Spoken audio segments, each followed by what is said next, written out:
Hello, ladies and gentlemen. My name is Joe Szymanski. He's Palmer Johnson, and this is the Onward to Victory podcast, your one-stop shop for all things George Mason basketball. Palmer, 5-0.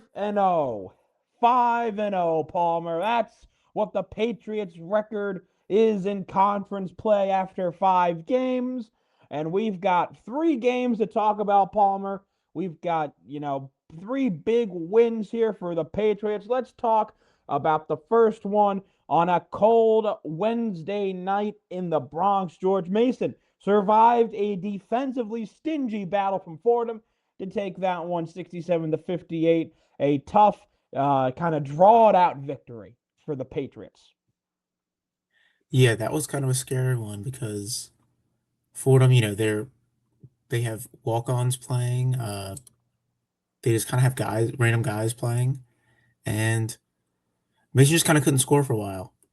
Uh, luckily they ended up, pulling it out, but it was looking a bit scary early.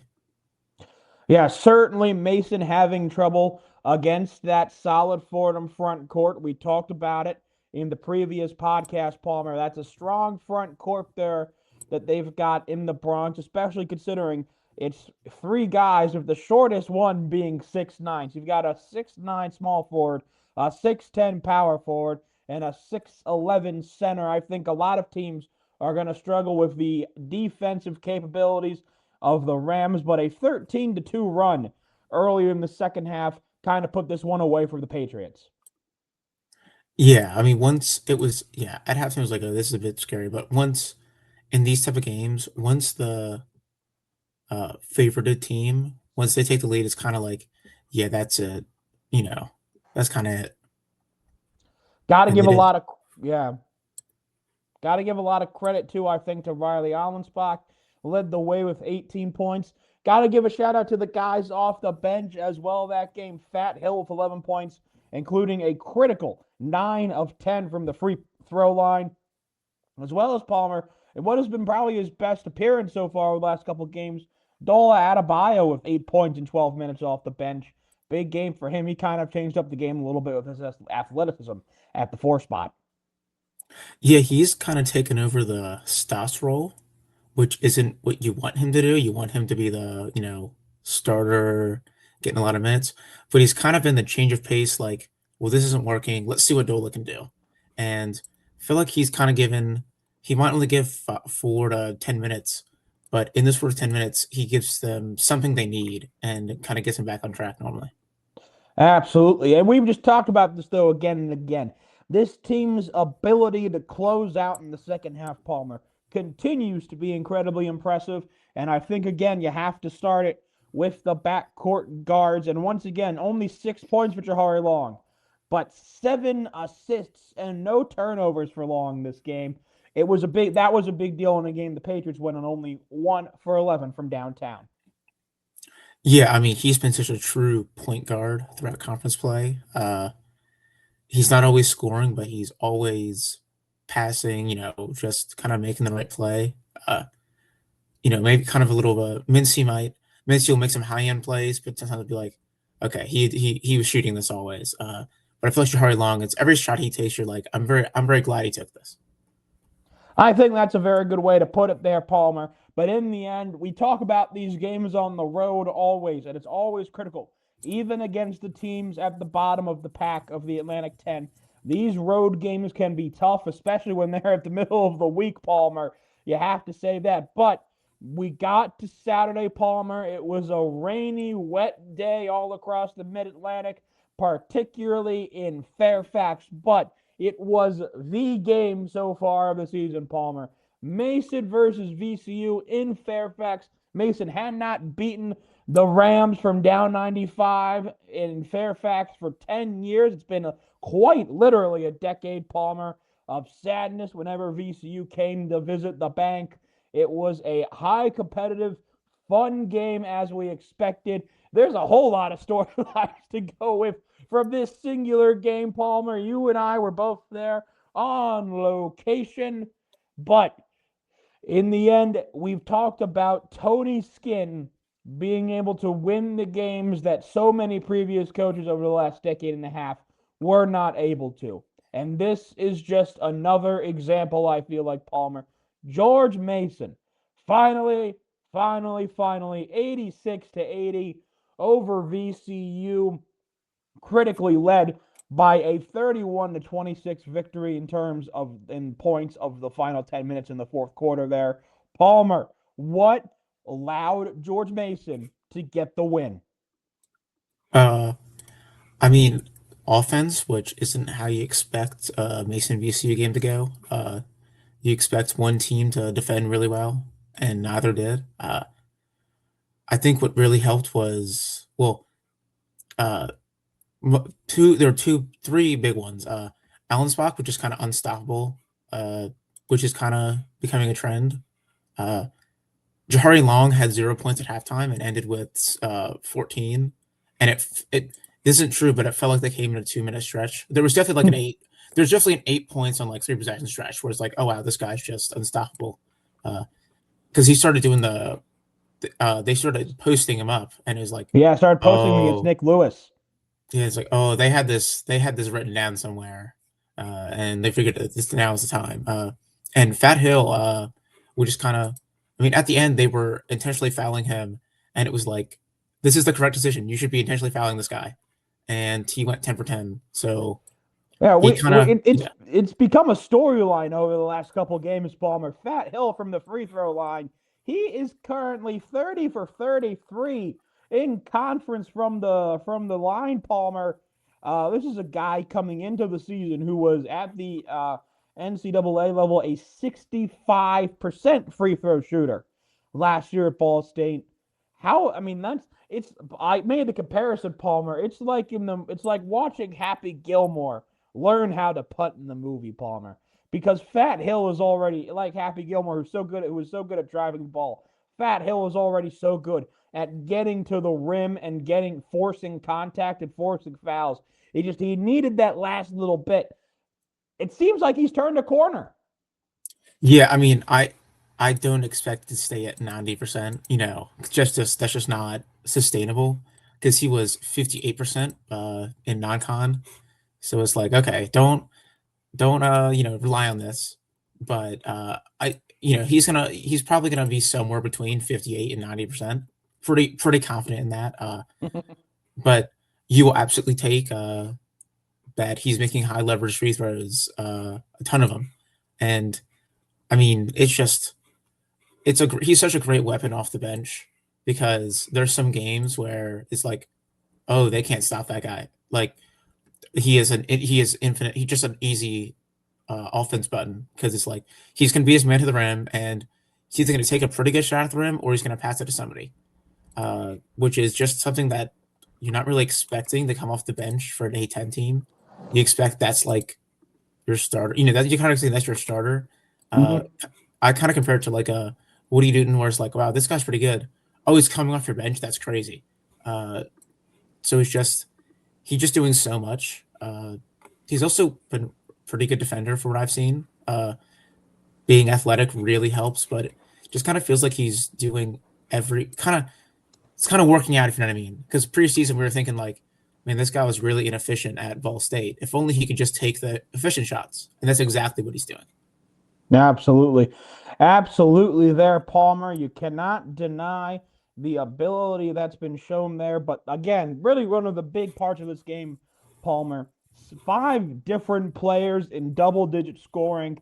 Mincy, Long, Troutman, Allensbach, and Hill all reaching double digits as well. You also had five assists from Mincy and Long each. And I think maybe most importantly, especially when you're playing against VCU, Palmer, only seven turnovers from the Patriots on the day. Yeah, I mean, uh, that's just, I mean, and Tulip, I feel like I need to check real quick. Yeah, four. Okay, so they only yeah Mason they matched in steals. I feel like a lot of VCU games, like, oh, Mason had 12 turnovers and 11 of them were steals, and they got 22 points off of them. Uh, I feel like, I mean, on the four steals, I can remember two of them were like Mason stopped. You know what I mean? Like they did not get a basket on those. One of them was the Conga almost flagrant, where that's we both saw him like, oh, he's gonna. We both saw him like, I don't think he's gonna block it, but that guy's not scoring this basket. Um, It was that, I mean, but that just perfectly encapsulates this team, though. Like that, mhm. he had the premonition that I am going to get. Not only am I going to catch this guy, I am going to try and block it. And I think the craziest thing was he wasn't even that late. Like he was, he No, was, he was there. so when I saw it, I'm like, oh, that's a flagrant, but you're like, it's a flagrant, but I mean, it's a freshman, it's Conga, you're fine with it. And then Yeah, you watch your play, you're like, wait a minute, I think like he definitely fouled him, but this is a normal basketball play. yeah. It was like, oh, wait a minute. He meant he like was like an inch away from the ball there. He just missed. He didn't mean to hit him. He was just missed the ball. Yeah, yeah. I mean, one thing that is kind of important, Ellington only played 7 minutes in this game and then missed the next game. I don't know if the 7 minutes was injury. I don't know if the 7 minutes was injury related, but that is something we should probably like kind of look Yeah, at a little something to bit. pay attention to there for sure. But I mean, it's just the depth of this team, though, still, Palmer, because it's nice Mhm. that we actually have three big men this year. We have Allenspach, we have Ellington, and we have, Conga. It's been so big, it's been so important. Such a critical reason why I think Mason won this game is the depth. I think VCU's depth, I think, has been disappointing. I think at times, I know that Terrence Hill and Lazar Markovic, Djokovic just both came off the bench for this game, but they were placing guys in Jadrian Tracy and Terrence Keyshawn Mitchell, who only played 10 and 9 minutes respectively.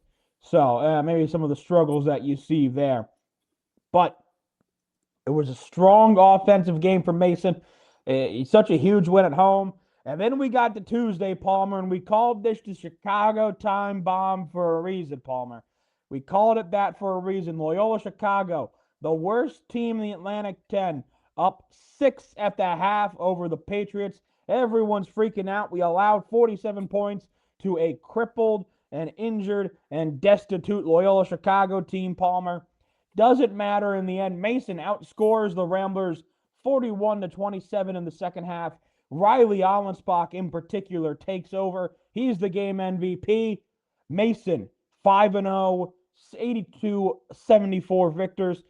Palmer, obviously, defensive concerns in the first half, but the screws were really tightened on, as the Patriots have done all season in the second half. Yeah, I don't know what was going on in the first half, but whatever they did in the second half was clearly working. I mean, well, they were running. Shout out to Caleb Reese. That's a walk on, or former walk on, who played 27 minutes at point guard, uh, and only had one turnover. So that's really impressive. Uh, his the stats really don't like him, but it's still a walk on who's not like killing your team, which is Yeah. awesome for him. But I mean, yeah, Alan Spock. We were talking about having three centers. Alan Spock got like a cramp in this game, and we didn't realize it was a cramp. Uh, like right before his outburst. Like I want to say when he came back in, that was when he like scored 11 straight. Yeah. In the second half, he like went out with a foot in. We thought it looks like a foot injury. We're like, oh no, this is not the time. Like Conca might have to play a lot of time here. And then Allsbach came back in. It was time for him to score 11 straight and just kind of end the game. Well, I think we could kind of tell it was going to be okay when he was working out his ankle slash foot on the bench with trainer Rebecca Schmidt, which in my opinion was one of the funnier shots of the game because she very clearly looked annoyed that a TV camera from CBS was being shoved in her face as she was doing her job. But sometimes Mhm. that's the pros and cons of professional basketball when college basketball, excuse me, when you're put on TV there. But after a lot of disappointment in the first half, though, Palmer, again, you talk about tightening the screws. Only 12 points let up by Mason in the final 10 minutes there of that game, which they have done continuously this year, tightening the screws, particularly in the last 10 minutes of the ball game. It's been very, very impressive. But how much do you think this was just a very rare hot shooting performance by Loyola Chicago in the first half? And how much do you think Patriot fans should be concerned about the defensive schematics and defensive issues flaring up again during this game. I'm not too worried. I'm a little worried because I feel like Alan Spock had an awesome game, but he definitely wasn't protecting the rim very much. Because in the first half, Loyola Chicago was like lights out shooting, and it was guys where it's like this guy's 6 for his last 40, this guy's 3 for his last 25, and they go 2 for 3, 3 for 3. But then like if you look at their overall games, it's like okay, the guy who shoots 30% shot 3 for 7. That's one more than you expect him to make. So Mm-hmm. you know what I mean? Like it wasn't. They didn't at the end they didn't have the outlier shooters. I mean, Winsu went crazy. That was kind of scary. That was kind of annoying and scary. He's kind of gone crazy against us, though, I feel like. Yeah, I think he's just a guy where it's like he just kind of like that tweener that doesn't work most of the time, but sometimes it really does. Kind Mm-hmm. of yeah. I mean, it's a guy you'd like to have. I think the biggest part of this game was Miles Rubin was kind of doing his thing on offense, which isn't what you really expect from him, and Alan Spock just really really fouled him out. I mean, Oh, yeah. that was crazy because it's like it's Miles Rubin. He did so well in the first half. It was like I think Alan Spock had 2 shots blocked by uh yeah, Ruben had 2 blocks. I feel like both of them were like one-on-one post touches with Alan Spock. Mm-hmm. I'm thinking it's gonna be a long game, and then I feel like after those 2 blocks, not sure Alan Spock missed a shot after that. Yeah, certainly you're gonna take. You're always gonna take 6 for 9 from two, 7 of 11 from the field, including that major 3-pointer there to make it a 4-point game in the last 2 minutes, which was really did end up being the dagger shot. Loyola Chicago only scored 2 more points the whole game. It was 74-70 after that three went down. So you got to give them some credit there, Palmer. Uh, Again, you get concerned about the defense a little bit, but Mason just survive and advance, and you always want to do that on the road. And we've talked about this before. Sometimes in these conference road games, it's not always about style points. You survive and advance because it's always hard to win on the road in conference. But Palmer, we're doing this podcast a little later than we normally do because it's a little bit of a different setup this week. It's not a Saturday or Sunday game, Palmer, with a 1 year absence because of the presidential inauguration in 2020, early 2025. The Martin Luther King Jr. Day game between George Mason and George Washington returns this year. It will be in Fairfax. The Revolutionary Rivalry returns on Monday at 5 at the bank. The Patriots versus the Revolutionaries, Palmer. This, a lot of people would probably consider, on paper, the most talent filled Revolutionary Rivalry in quite some time. Certainly from what I've seen. I mean, GW clearly has high-end talent, but they've kind of been stumbling lately. 7-point loss to Dayton without centers. Dayton had no centers in that game. So they just kind of ran like the Farley Dickinson at Zach Edey thing where they just run out like 5 guards and just kind of poke at him, and it worked. Then they blow out Low Chicago 101-66, which is like, oh, because Mason didn't win by that much. But then they lose to Davidson last night by 5. And I was watching that game and it was kind of like, okay, like Davidson's hitting their threes and you're still not covering them. I feel like they were just kind of waiting for Davidson to start missing, and it's like, okay, you can't really expect that when they're hitting pretty open threes. Like this is, it's still not a. I mean, they have the 30th ranked offense, 172nd defense. Caputo, I feel like people always talk about Caputo's defense, and then it's like, yeah, Caputo, you can talk about Caputo's defense, but his teams don't really defend. So I've never got that. If your defense is so good, then why do teams score so much on you? Castro, I feel like Castro wasn't doing very well on the defensive end. It's it's a bit of a it's a wild card team because Yeah, the offense is it's so almost good. it's almost an extreme version of VCU. It feels like their offense is rated higher than VCU's is, but their defense is also rated lower. The 2-point defense in particular has been struggling this year, which I think is probably a disappointment for the Revolutionaries, considering not only did they keep Castro, but also you think the return of Garrett Johnson on the wing, plus the talent they brought in the transfer portal on the wings and Boo Boo Benjamin and Tyrone Marshall, who are both longer wings to play the 3 and the 4. You would have thought that would have been an area of improvement this year. That had just not occurred. And I think we've also seen If you look at Torvik, Christian Jones has taken a big step back in terms of his defensive metrics from last season, which I think has been a concern. His steal rate is pretty low compared to last year. Yeah, I mean, he was like kind of their stopper last year, and you're thinking that's a freshman, man. And I mean, I guess he could have just kind of, I don't know. He could have gotten either lucky last year or unlucky this year. Maybe or I guess maybe the tape's out that, oh, he's gonna jump every passing lane. He's gonna, do all this, play super aggressive, and people are just kind of getting past him. I will say, Booba Benjamin played 7 minutes last night and then got hurt and then get back in. So I don't know if he's gonna play on Monday, but uh, yeah, that's something to look out for. Mm-hmm. I think a big thing with their I haven't seen the numbers, but this is just vibes based. I feel like Luke Hunger defensively is a lot worse than Hansen was last year. I would agree with So, that. so the non-Castro minutes seem a lot worse, which is not what you want to do when you have Mm-hmm. a center. Like Yep. you can have like your non-point guard minutes be bad, but centers can't play 40 minutes a game. Like Yep. I mean, Castro's been playing what? He's been capping out at 30 minutes a game, Yeah. and which is like that's nice, but like those 10 minutes are pretty bad, and I would that's agree with that. And I think GW fans would agree with that too. But this is a really, really interesting matchup. I think just defensively for the Patriots, not only can they stop Castro, but you look at Trey Dinkins coming in off the bench. He's been a bogeyman for the Patriots the last couple. He was a bogeyman for the Patriots last year at Duquesne. You look at Garrett Johnson coming off the bench. Maybe not as good from three as he was before he had to miss all last year with a knee injury, but still a very effective player. Christian Jones has gotten better from three. Trey Autry shoots a lot of threes and makes a lot of threes.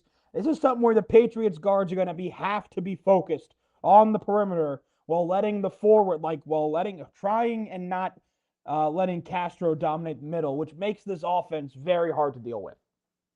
yeah. I personally hope. I mean, I assume you remember last year. Zach Anderson was the one guarding Castro, and it worked pretty well. I hope Mason has something similar. Uh, I guess the equivalent would be Dola because I don't. I like Presley, but No. Presley is not as big as bulky as Zach Anderson was. Anderson was more of like a big wing slash forward, and Presley's more of a wing that can't shoot, so you call him a forward. Uh, Hmm. so I like Presley, but Yeah. I don't trust him. I mean, okay, Castro's listed at 220. That's just not true. Presley has given up some weight there. Yes. Uh, Yes. so but, yeah, hopefully it's because Alan Spock has really struggled defensively lately, and I hope it's just I want to see something. It could be something weird like Stas on him or even like Hmm. Troutman on him, something weird like Would that. you put fat on him with his athleticism? Uh, well, you try it, and then I think eventually what would happen is like he would figure out how to just post them up, and it would just kind of be over. But I mean, Hmm. yeah, it could that could be like the Malik Henry, Malik Henry, Ron Holmes, where it's like, man, you're so much better, but I can kind of ball deny you, and you can't do anything without the ball. I think once Castro gets the ball in the post, it's kind of over. But Hmm. if you can not let him get the ball in the post, that's where you can try to do something. Hmm. I think that's very, very true. It'll be a really interesting game on Monday. I'll be in the building. Palmer, I'm pretty sure you'll be in the building too. It'll be a great Monday evening. But one last game to talk about, Palmer. Saturday, the 24th, Mason makes the trip up to Kingston, Rhode Island. They will play the Rhode Island Rams for the second time this year. The Rams, a disappointing 1-4 so far in conference. They did kick the absolute snot out of Davidson about a week ago now at this point on the road 70-45, but otherwise it's been a season of disappointment. The offense in particular has not been working, Palmer. This is a group that is currently second in conference play for offensive rating, combined with below teams like LaSalle and Fordham. So it's been a unit that has struggled offensively, and we saw it in the Patriots' second game, conference game of the year, Palmer, when Mason pulled out that one 61-50. It'll be interesting to see the adjustments I think made by both teams, but is this going to be the same old where I think Mason is going to get comfortable here with a rock fight and just kind of beat the snot out of Rhode Island? Yeah, I mean, the offense is just not playing well. I mean, they played well against LaSalle, but that's what you expect. They played, I'll give them credit. They played pretty well against VCU, but it was not because of Hinton. Hinton shot 2 for 7. So Mm-hmm. it's like that was kind of everybody else doing really well. I I feel like Hinton is kind of holding them back. I feel like Hinton is like if Mason made Masai Troutman the number one option, and it would be like, man, Troutman's a really good player, but that can't be, your number one guy. Mm-hmm. Uh, Now I don't. They probably don't have any other options, but yeah, it's just not the offense is just not clicking there. It is a lot of okay, well, you're not scoring, but neither are we. But you're scoring a little bit more than us. Uh, I will say Troutman's been really good the last couple games. Yes, I feel like we need to point that out. Last two I would games, he agree. scored 13 and 14. Shot 4 for 5 and 3 against Loyola Chicago. That That was was kind of keeping big. Mason in the game. That was keeping Mason in the game. And Yep. then, I mean, he shot 4 for 5 and 2 against VCU, and that was also keeping Mason in the game. So I feel like he's kind of been earlier in the year, I felt like he was more of a low leverage guy. Like, I felt like he was scoring when it was like, oh, you hit back to back threes, so they were up 20. But now it's like, oh, he's getting high leverage shots that are going in, and I feel like a lot of his shots are you saying Mason really needed that right there. Yep, I would agree with that. Really interesting to see. It's going to be a really interesting two set of games here, Palmer. That's where we'll end it, though, for now, folks. Thank you for listening. You'll see us after the next two games before the Patriots play Davidson on the 28th. So expect that podcast early in the week after next when it comes out. But for now, I want to thank everyone for listening. This is the Onward to Victory podcast sponsored by Giant Killer. I'm Joe Samansky. He's Palmer Johnson, and we will see you all next time.